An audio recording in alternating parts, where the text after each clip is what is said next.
For most of my life, I thought I was being patient. I told myself I was waiting for the right moment, the right timing, the right version of myself. I believed that one day, something would click and life would finally begin. I didn't realize I had pressed pause. It happened quietly, so quietly that I mistook it for responsibility. I didn't stop living all at once. I postponed small things first. A decision here. A desire there. A risk that felt unnecessary at the time. Each delay felt reasonable. Each excuse sounded mature. I kept telling myself, later. Later, when I'm more prepared. Later, when things settle down. Later, when I'm less afraid. Later became my favorite word. From the outside, my life looked active. I moved, I worked, I spoke, I smiled. People assumed I was progressing. I assumed the same. But inside, everything felt suspended like a breath held too long. I was always almost ready. I remember how proud I felt of my self-control. I watched others make impulsive choices, fail publicly, struggle loudly. I told myself I was smarter than that. Safer. More disciplined. I believed that avoiding mistakes meant avoiding regret. I didn't see that avoidance was becoming my identity. Over time, the world around me kept moving forward. People changed. Took chances. Made mistakes. Became someone new. I stayed recognizable. Consistent. Easy to explain. At first, that consistency felt comforting. Then it started to feel heavy. I noticed it in small moments. Standing in line, staring ahead, feeling nothing in particular. Listening to conversations about plans and futures, nodding along, without imagining myself in any of them. Watching years pass like scenery outside a train window, always moving, never stopping for me. I wasn't unhappy. That's what confused me. There was no crisis to point to, no disaster to justify my restlessness. My life was functional. Stable. Acceptable. So I stayed still. I told myself this was adulthood. That excitement fades. That meaning is overrated. That people who chase fulfillment end up disappointed. I repeated these ideas until they felt true enough to quiet the discomfort. But late at night, when everything slowed down, a different feeling surfaced. A sense of being unfinished. I would lie in bed and think about how long it had been since I made a decision that scared me in a good way. How long since I felt fully present in my own choices. The answer was always longer than I expected. Time didn't feel scarce. It felt distant. Like something I could always reach for later. That illusion didn't break dramatically. It cracked during an ordinary moment. I was looking at an old photo, not from childhood, not from some dramatic turning point. Just a normal picture from years ago. I stared at it longer than I should have. The person in the photo looked familiar, but not continuous. Like a version of me that had been paused mid-expression. I tried to remember what I wanted back then. What I was hoping for, I couldn't. And that scared me. I realized I had been waiting for motivation to appear before acting, not understanding that motivation only shows up after movement. I was waiting to feel ready, while readiness quietly expired. The truth settled slowly, painfully. I wasn't stuck. I was delaying. And delay has a cost no one warns you about. It doesn't hurt immediately. It doesn't demand attention. It simply collects interest year after year until one day you look back and realize how much time you traded for comfort. I started to notice how often I said someday without meaning it. How often I avoided choices that would have forced me to confront who I really was. Living on pause meant I never had to commit and never had to fail. It also meant I never had to succeed. That realization made my chest feel tight. Not with panic, but with grief. A quiet grief for moments that never happened, for paths I never tested, for a self that remained hypothetical. I wondered when I had decided that existing was enough. Because life doesn't ask loudly for participation. It waits patiently for you to notice that you've been absent. And I was starting to notice. Once I noticed the pause, it became impossible to ignore. Every day felt like an extension of the one before it, not because nothing happened, but because nothing mattered enough to register. I was present for events without being present for myself. I began to understand how carefully I had designed my life to avoid urgency. Nothing demanded a choice I couldn't delay. Nothing forced me to risk being wrong.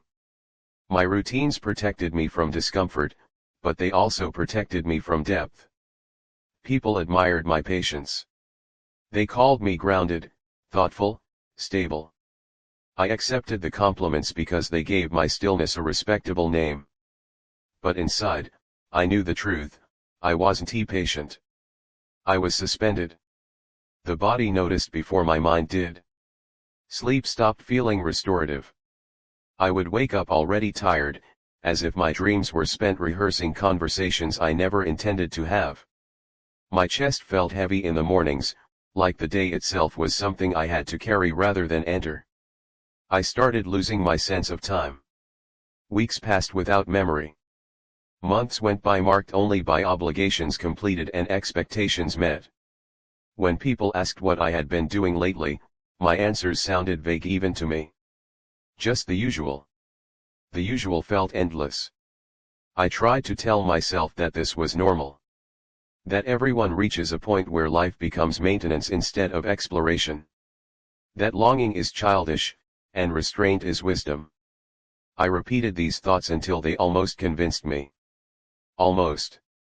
There were moments that broke through the numbness unexpectedly. A stranger talking passionately about a decision they weren't sure about. A laugh that sounded unedited. A story about someone starting over without a plan. Those moments didn't inspire me, they unsettled me. I wasn't jealous of their success, I was jealous of their movement. I realized how long it had been since I moved toward anything uncertain. My choices were designed to preserve what already existed, not to discover what didn't. I had confused continuity with meaning. One evening, I tried an experiment. I imagined my future exactly as it was: no collapse, no tragedy, no sudden loss. Just continuation. The same pace. The same caution. The same almosts. The image was clear. And it terrified me. Not because it was painful, but because it was final. There was no room for surprise in it, no space for becoming. Just a clean, quiet extension of everything I already knew. That was when the moral dilemma became unavoidable. If I stayed on pause, nothing would go wrong. That was the promise. I would remain safe, respectable, unchallenged. I would avoid embarrassment, failure, and regret, at least the visible kind. If I pressed play, I would lose control. I would risk choosing poorly, wanting the wrong things, disappointing people who relied on my predictability. I would have to accept that I might start too late. Both options carried fear. But only one carried absence. I started noticing how often I waited for permission that would never come. Permission to want more. Permission to change direction. Permission to admit that what I had built wasn't wrong, just unfinished. The idea of starting felt overwhelming. Not because I didn't know how, but because I didn't know who I would be once I did. Living on pause had allowed me to avoid that question entirely. Some nights, the thought of disappearing surfaced again. Not dying, disappearing. Leaving the paused version of myself behind and starting somewhere no one knew what I was supposed to be. The thought scared me and calmed me at the same time. That contradiction frightened me more than the idea itself. I tried to talk myself out of it. I listed reasons to stay paused. Stability. Gratitude. Responsibility. I had practiced these arguments for years. But now, they sounded hollow. Like echoes of a logic that had already cost me too much. Then came a moment that finally pierced through everything. Someone asked me, casually, without weight or intention, do you ever feel like your life hasn't really started yet? I laughed automatically. Then I stopped. The question landed somewhere unprotected. I opened my mouth to deflect, to joke, to minimize. And for the first time, I couldn't. I feel like I've been waiting, I said slowly. I just don't know what for. The words surprised me. They felt exposed, unplanned, dangerous. But once spoken, they rearranged something inside me. They made the pause visible. That night, I didn't sleep. Not because I was anxious, but because something in me refused to return to suspension. I understood then that the pause wasn't temporary. It was a choice. And like all choices, it was costing me something every day I made it. I wasn't frozen by circumstance. I was frozen by hesitation. That realization didn't come with hope. It came with responsibility. Because once you see the pause for what it is, you can't pretend you're just waiting anymore. You're deciding. And I knew that whatever came next, movement or stillness, would define the rest of my life. I didn't press play with confidence. I pressed it with fear still in my hands. There was no cinematic moment where everything suddenly felt right. No surge of motivation. No certainty that I was making the correct choice. What I felt instead was something quieter and heavier, the understanding that staying on pause was no longer neutral. It was an action. And it was costing me my life. So I stopped waiting. Not dramatically. Not loudly. I didn't announce a transformation or explain myself to everyone around me. I simply began making decisions without asking whether they would be approved. I chose movement over readiness. Presence over comfort. At first, it felt wrong. Almost irresponsible. I had trained myself for so long to delay, to double-check, to prepare endlessly. Acting without guarantees felt like stepping off solid ground. Fear protested immediately. It reminded me of everything I could lose. Of how late I was. Of how embarrassing it would be to try and fail now, after so much time had already passed. It told me I should have known earlier.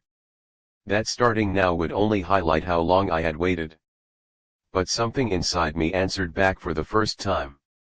Waiting longer won't make this moment less late. That truth was brutal. And freeing. Leaving the pause didn't mean abandoning everything overnight. It meant allowing my life to become unfinished again. Messy. Uncertain. Real. I stepped away from routines that existed only to fill time. I said no to things I had been tolerating out of habit. I stopped explaining my hesitation as wisdom. People noticed. Some were confused. Some were concerned. Some tried to reassure me by telling me I didn't need to change anything, that things were fine as they were. I smiled and nodded, knowing they were right in a way. Things were fine. I just didn't want fine anymore. The first weeks were disorienting. Without the familiar rhythm of postponement, time felt exposed. Days stretched longer. Choices demanded attention. I couldn't hide behind later anymore. Every decision, no matter how small, felt like a statement. I doubted myself constantly. I wondered if I had mistaken restlessness for truth. If I had romanticized movement simply because stillness had grown unbearable. There were nights when fear nearly convinced me to return to pause, to apologize, to resume waiting where I had left off. But even in doubt, something was different. I could feel myself there. My fear was sharper now, but it belonged to the present moment, not to years of avoidance. I wasn't afraid of imagined futures anymore. I was afraid of real consequences. And that meant I was participating. Starting over didn't feel empowering. It felt empty, like standing in a room after everything familiar has been removed, unsure where anything belongs. I had no clear identity to lean on. No narrative that made sense yet. And for the first time, that didn't paralyze me. I learned to listen instead of plan. To notice what pulled me forward and what drained me instantly. To measure days not by productivity or approval, but by whether I had been honest inside them. Some days were quiet. Some were lonely. Some were uncomfortable in ways I had avoided my entire life. But they were no longer interchangeable. Time had texture again. I began to understand something I had missed for years: life doesn't begin when fear disappears. It begins when fear stops being the decision maker. When you allow yourself to act while still uncertain. I thought often about the version of me who lived on pause for so long. The one who believed patience would eventually turn into permission. I don't judge them. They were trying to protect themselves in the only way they knew how. But protection without participation is just a slower form of loss. Pressing play didn't fix everything. Some things broke permanently. Some relationships didn't survive the change. Some opportunities were truly gone. I carry that grief with me, and I always will. But I no longer carry the heavier grief, the one that comes from never trying. Here is what I know now, with painful clarity: you don't waste your life all at once. You waste it by waiting for the moment when you'll finally feel ready to live it. Readiness is a myth. Clarity is a reward, not a prerequisite. If you're listening to this and something inside you feels uncomfortably seen, I want to tell you to make a drastic change. I want to tell you to abandon your life or disappear into a new one. I'll only ask you to notice whether you are living, or postponing. Because one day, quietly, without warning, you may realize that you've been waiting for permission from a future that never arrives. I lived on pause for years, believing I was being patient. I wasn't. I was absent.